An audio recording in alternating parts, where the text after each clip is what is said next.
બાપુને ડૉક્ટર્સ બહુ વાલા હોય, પોલીસ હોય, લશ્કરના જવાન હોય કે ડૉક્ટર હોય તો, અને આ ડૉક્ટર સાહેબનો તો કોઈ પરિચયની જરૂર નથી, કારણ કે એમના શબ્દોમાં એક એક શબ્દ અંદર જે છે એક એક પાંખુડી ખુલતી જાય અને ક્યાંક ને ક્યાંક નવું મળે. હમણાં હાલ જે વિવાદ હાલે છે એના વિશે પણ બહુ સરસ એક વિડીયો જે છે, સાંધવાનું કામ કરે ને એ શબ્દ બાપુઓ ઘણીવાર કહેતા હોય છે. એટલે એવું જ એક કામ જે છે કરી રહ્યા છે ગઢવી સાહેબ. લોકો ઓળખે જ છે, પણ દેશ વિદેશના અમારા દર્શકોને તમારો ટૂંકમાં પરિચય આપજો. ડૉક્ટર બલવંત ગઢવી, તપ હોસ્પિટલ આદિપુર, અને માનો બાળક. ગઢવી સાહેબ, આ ખાસ કરીને 9 દિવસનો જે કહી શકાય કે એવો પ્રસંગ જોતામાં નીકળી ગયો, એટલે ભાવ તો હોય જ, પણ તમે એક ડૉક્ટર તરીકે, એક ચારણ તરીકે, એક કચ્છી માળું તરીકે આ સમગ્ર 9 દિવસના કાર્યક્રમને કઈ રીતે જુઓ?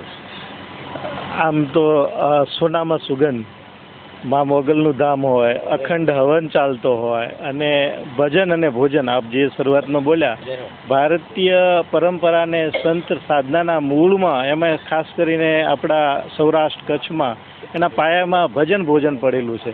તો એવો ભજન ભોજનની સતત ઉપાસના તો છે જ, અને એમાં આ 9 દિવસ અતિ એની અંદર આજે સિદ્ધાર્થ મહારાજ જેવા, જે પોતે સિદ્ધ સંકલ્પ લઈ અને જે એમણે વ્યાસપીઠ પરથી જે વાતો કરી, ત્યારે સમજણ પરથી આપણને ખ્યાલ આવે કે એમણે કેટલું નિજી ધ્યાસન કર્યું હશે, કેટલું ચિંતન મનન કર્યું હશે.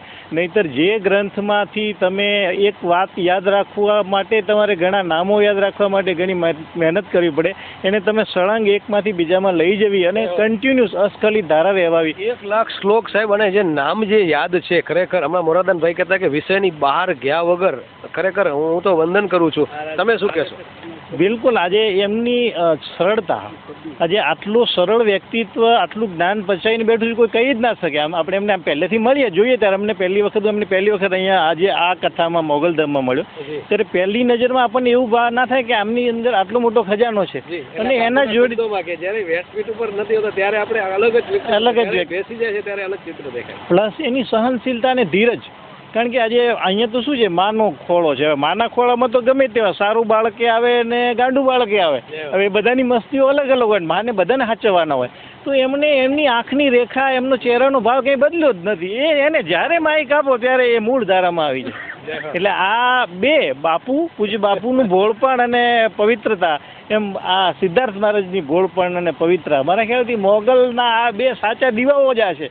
એના પ્રકાશમાંથી આપણે પ્રકાશ લેવાનો. એવું હોઈ શકે ગઢવી સાહેબ કે જે પાત્ર છે એ જ વ્યક્તિ અહીંયા આવી શકે છે, કારણ કે માં બોલાવે છે એ જ આવી શકે છે. હમણાં જ બાપુએ વાત કરી, કારણ કે દરેક તો આવી નથી શકતા ઈચ્છા હોવા છતાં પણ.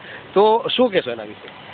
આ બ્રહ્માંડનો એક સિદ્ધ સિદ્ધાંત છે કે નિયતિ જે ધાર્યું હોય ને એ જ થાય. નિયતિથી હાટીને કશું થતું જ નથી. નહીતર તો આમ તમે જોવા જાઓ તો ભારત વર્ષની આ બહુ મોટી કરુણતા છે કે મહાભારતનું યુદ્ધ થયું.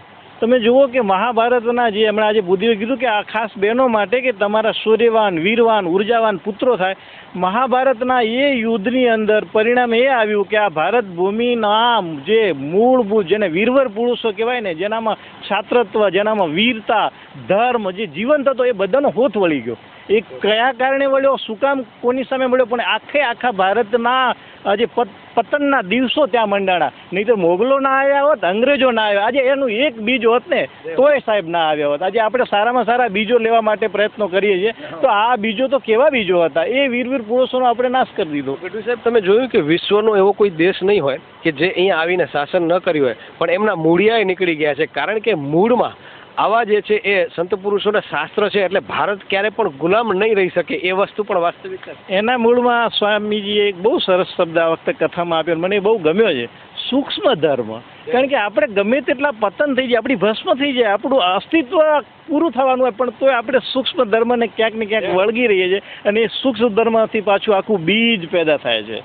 જો મહાભારતના કારણમાં કહો ને કે કારણ, તો એક જ નાનું કારણ છે, અને એમાંથી બોધ લેવાના બે છે. નાનું કારણ શું છે? મારા બાપુજી એવું કહેતા કે તરણામાંથી ભારત. હા, નાનું એવું કારણ છે કે એ તરણું એટલે ગાય. આજે એક ગાય દૂધ માટે લેવા માટે દ્રોણાચાર્ય એના મિત્ર પાસે જાય છે. કૃષ્ણ અને સુદામાએ મિત્ર, અને દ્રોણ અને દ્રૌપદી મિત્ર. હવે એ જાય છે, હું તારો મિત્ર છું, અને શબ્દ કેવા વાગે છે, શબ્દના ઘા, એનું અપમાન. એ અપમાનનો બદલો લેવા માટે એણે નિશ્ચય કર્યો કે હું આખા જેણે મને હરાયો છે, કારણ કે એણે એવા તૈયાર કર્યા કે એને કોણ હરાવી શકે. તો પાંડવો તૈયાર કર્યા, એને બાંધીને બંદી બનાવ્યો અને અપમાન કર્યું. તો દ્રૌપદી એની સામે પાછો બદલો લેવા માટે ઉપાસના કરી અને એક કન્યા અને એક પુત્ર કાઢ્યા. જે દુષ્ટદુમન છે એ દ્રોણાચાર્યને મારે છે અને કન્યા છે એ નિમિત્ત આખા કૌરવ પાંડવના નાશનું બને છે. એટલે બદલાની ભાવના, અહમની ભાવના અને તમારા શબ્દો આ બધા ઝેર છે. બાપુ કહે છે ને, આવું ઝેર કોક જો પી જાય ને, આવી વાણીનો વિવેક એ જો ક્યાંક આપણામાં આવી જાય. આજે રામનવમી છે તો મને એક ચોપાઈ ગાવી ગમશે કે બિનુ સતસંગ વિવેક ન હોઈ અને રામ કૃપા બિનુ સુલભ ન સોઈ. રામની કૃપા થાય તો વિવેક આવે, વિવેક આવે તો વાણી ઉપર આપણે કંટ્રોલ આવે. નહીંતર આ બધા વાણીથી રોપાયેલા બીજ છે. આંધળાનો આંધળો પેલા જાય કે તું ને હું ક્યાંના મિત્ર, તું તો એક ભિખારી છો અને હું તો રાજા છું. અને એના બીજે આજે આપણી પાસે મૂળ વીરવર પુરુષો નથી. એના પછી બુદ્ધો આવ્યા, જૈનો આવ્યા, અહિંસાવાદ આવ્યો અને આપણે એવા કાયરતામાં બેઠા છીએ કે આપણે બહેનોની આબરૂ લૂંટાતી હોય, ઇજ્જત લૂંટાતી હોય, અન્યાય થતો હોય, ભ્રષ્ટાચાર થતો હોય અને આપણે કંઈ કરી ના શકીએ. આ નિત્ય સત્ય છે, આ સત્ય છે. આમાં કોઈને ઉદ્દેશી નથી, પણ આ વાસ્તવિકતા. જો મહાભારતનું યુદ્ધ ના થયું હોત તો વિશ્વમાં કોઈની તાકાત નથી કે ભારત એક દિવસ માટે પણ ગુલામ થાય. સમય પાછો આવે છે, મહાસત્તા જે અત્યારે કહી શકાય કે ફરી પાછું મહાસત્તા તરફ જઈ રહ્યું છે ભારત. કારણ કે વિશ્વ બધું જ હોવા છતાં પણ ભડકે બળી રહ્યું છે. ઇઝરાયલ હોય, ગાઝા હોય, રશિયા હોય, યુક્રેન હોય, પણ એની વચ્ચે જ્યારે આવા શાસ્ત્રો છે, આવી વ્યાસપીઠ છે, આવા સિંહાસનો છે, ત્યાં સુધી મને લાગે છે કે ભારત તરફ ફરી પાછું વિશ્વને આવવું પડશે. શું કહેશો? બિલકુલ. ભારતના આ સંસ્કૃતિના મૂળો, સૌથી જૂનો ધર્મ આપણો છે. આજે હમણાં વેસ્ટર્ન કન્ટ્રી તો એવું કહે છે, એની પાસે મેક્ઝિમમ જે સમય માપવાનો ગાળો છે ને એના આધારે એવું જ કે 8-9,000 10,000 વર્ષ જૂના રામ છે. જ્યારે આ તો ત્રેતા યુગના છે. અને હિન્દુ શાસ્ત્રની સામે, કંઈ હિન્દુ ધર્મની સામે એના જે વિજ્ઞાનો છે એના ઉપરથી સંશોધનો કરીને વેસ્ટર્ન કન્ટ્રી ઘણું બધું કાઢે છે. આપણા સિદ્ધાંતો જ અદ્ભુત છે. અમારો કાલ બપોરનો ગ્રંથ હજી 500 વર્ષ નથી, ઈશ્વરદાસ બાપુના. તમે એની એક એક કડીઓ લો. આ દેવિયાણ અમારે વાત થઈ કે આવતા વખતે વાંચશું દેવી ભાગવત જોડે. તો એ જે વિજ્ઞાનના સિદ્ધાંતો છે કે આપણે જળમાંથી વીજળી ઉત્પન્ન કરીએ તો એને માં ક્યાં ક્યાં દેખાય છે સમજવા જેવી ઘટનાઓ. દરેક મંત્રની અંદર સિદ્ધાંતો વિજ્ઞાન જોડે ભરેલા છે. એટલે એ તો કેમ નાશ થાય? એટલે ભારત તો મહાસત્તા હતી, છે ને રહેશે. પણ એક એમાંથી કોણ મહાસત્તા થઈ ગયું? એ અમેરિકા આવીને થઈ ગયું હોય, ઇંગ્લેન્ડ આવીને થઈ ગયું, પણ એ લઈ ક્યાંથી ગયું? તો અહીંથી જ થઈ ગયું. તો બાપુ, રાજવીઓ હતા, એક ક્ષત્રિયો હોય તો એ ચારણને જે છે એ માર્ગદર્શન માટે રાખતા. જ્યારે જામ રાવલ ગયા તો ઈસરદાનને સાથે અહીંયાથી કચ્છમાંથી લેતા ગયા કે ભાઈ અમે ક્યાંક ચૂકીએ નહીં. તો આજનું ક્યાંક રાજકારણ જે છે ચૂકી રહ્યું છે. એની પાછળ કદાચ એવું હોઈ શકે કે એને કોઈ ટકોર કરવાવાળા, જેમ કે રાજા મહારાજા, એની બાજુમાં ઋષિ મુનિઓ રહેતા હતા, સમકક્ષ સિંહાસનો હતા એનાથી ઊંચા, કે જ્યારે રાજા ચૂકે ત્યારે કાન પકડીને જે છે ને એ દિશા બતાડે. ક્ષત્રિયો જ્યારે ચૂકતા ત્યારે ચારણ જે છે કાન પકડીને બતાવે કે આ નહીં, આમ કરવાનું છે. તો આજનું રાજકારણ બેફામ બન્યું છે, વાણી વિલાસ કરે છે. તો એની પાછળ એવું હોઈ શકે કે એની પાસે માર્ગદર્શન આપનારા કોઈ યોગ્ય લોકો નથી. આ વિશે અત્યારે ઇલેક્શન ચાલે છે એટલે મારા ખ્યાલથી મારે કોમેન્ટ તો ના કરવી છે, પણ મૂળ સત્ય તો એટલું જ છે કે પાત્રતા ગુમાવી ચૂક્યા છે. આજે પાત્રતા વગરનો વ્યક્તિત્વ ક્યાંય શોભતું નથી. આજે ચારણ હું છું તો મારામાં પાત્રતા નહીં હોય અને હું કોઈને ઉપદેશ આપીશ તો કોઈ નહીં લે, અને કોઈ સામે પક્ષે કોઈ માણસ હશે તો એનામાં ઉપદેશ, ક્ષમતા, સહન કરવાની પાત્રતા હોવી જોઈએ.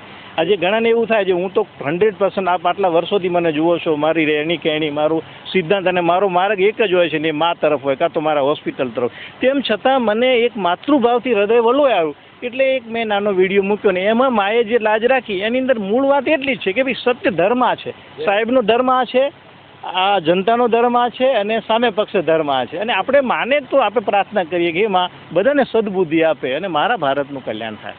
સબકો સન્મતિ દે ભગવાન. આચારસંહિતાનો સમય છે, પણ એક ચોક્કસ કહીશ કે જેનામાં આચરણ નથી એવા નેતાઓને ક્યારે પણ મત દેતા નહીં. કારણ કે આચારસંહિતામાં એ શબ્દ આચરણ આવે છે, પણ આચરણ વગરના નેતાને જાકારો દેજો. અને 5 વર્ષનો સવાલ છે, આ રાજકીય મંચ નથી, પણ ચોક્કસ સારા નેતાને જે તમારા માટે, તમારા પક્ષ માટે, તમારા વિસ્તાર માટે એ કામ કરી શકે એવા કર્ણને, એવા કૃષ્ણને ચોક્કસ તમારે જે છે એ પક્ષમાં રહેજો. અન્યથા ઘણીવાર તમારે ઘણું બધું ગુમાવવાનો સમય પણ આવી શકે. ભારત ભૂમિ અથવા તો વિશ્વની ભૂમિ ઉપર એ લોકો જ દિવ્યમાન થાય છે, દીદીપ્યમાન થાય છે, શોભે છે. એના માટે અમારો ચારણી સાહિત્યનો એક સરસ દોહો છે, એ કહીને હું મારી વાત પૂરી કરું કે સબલ ક્ષમા નિગર્વ ધની અને કોમલ વિદ્યાવંત ભૂભૂષણ વો તીન હે બાકી ઉપજત ખપત અનંત. આ પૃથ્વી ઉપર જે સબળ છે, સામર્થ્યવાન છે અને ક્ષમા આપે છે, જેની પાસે પુષ્કળ ધન સંપદા છે અને એની પાસે અભિમાન નથી, અને જેની પાસે વિદ્યાનો ભંડાર છે પણ છલકાતો નથી, એ કોમળ છે,